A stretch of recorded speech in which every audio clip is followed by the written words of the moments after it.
एक व्यंजन बनाने के लिए 3/4 कप जौ की आवश्यकता है। अगर आपको व्यंजन की आधी मात्रा यानी 1/2 मात्रा बनानी हो तो आपको कितने जौ की आवश्यकता होगी? तो अगर पूरा व्यंजन बनाने के लिए 3/4 कप जौ की आवश्यकता है तो आधा व्यंजन बनाने के लिए हमें 3/4 कप से आधे जौ की आवश्यकता होगी। यानी कि हमें 3/4 का आधा यानी कि 1/2 भाग पता करना है। इसलिए हम 1/2 को 3/4 से गुणा कर लेते हैं। तो अंश को अंश और हर को हर से गुणा करने पर 1 गुणा 3 हुए 3, 2 गुणा 4 हुए 8। तो आपको 3/8 कप जौ की आवश्यकता है। आइए चित्र द्वारा समझने की कोशिश करें कि ये उत्तर क्यों सही है। मैं यहाँ 3/4 को चित्र द्वारा प्रदर्शित करके ये समझा रहा हूं कि पूरा व्यंजन बनाने के लिए कितना जौ चाहिए।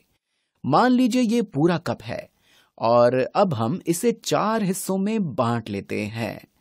तो 4 हिस्सों में बांटने पर 3/4 इनमें से 3 हिस्सों को प्रदर्शित करेगा।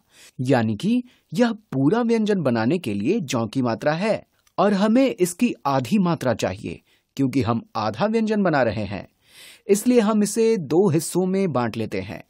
तो पूरा व्यंजन बनाने के लिए हमें इस ऑरेंज कलर के बॉक्स जितने जौ की मात्रा चाहिए थी, लेकिन हमें आधा व्यंजन बनाना है, इसलिए हमें केवल इतनी ही मात्रा चाहिए।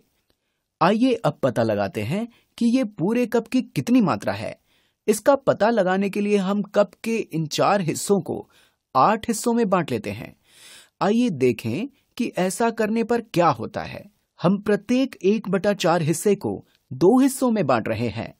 ये पहला 1/4 है। हम इसे 2 हिस्सों में बांट लेते हैं। अब यहाँ 2 हिस्से बन गए हैं और ये दूसरा 1/4 ठीक यहाँ पर है। हम इसे 2 हिस्सों में बांट लेते हैं। ये तीसरा 1/4 है, इसे 2 हिस्सों में बांट लेते हैं। और ये चौथा 1/4 है और हम इसे भी 2 हिस्सों में बांट लेते हैं। तो ये हिस्सा एक पूर्ण इकाई यानी कि होल का कितना हिस्सा है? यहाँ पर कुल 8 हिस्से हैं। 1, 2, 3, 4, 5, 6, 7, 8। क्योंकि हमने प्रत्येक 1/4 हिस्से को 2 हिस्सों में बांट दिया है, इसलिए हर यानी कि डिनोमिनेटर 8 है और हमें 3/4 का आधा हिस्सा चाहिए।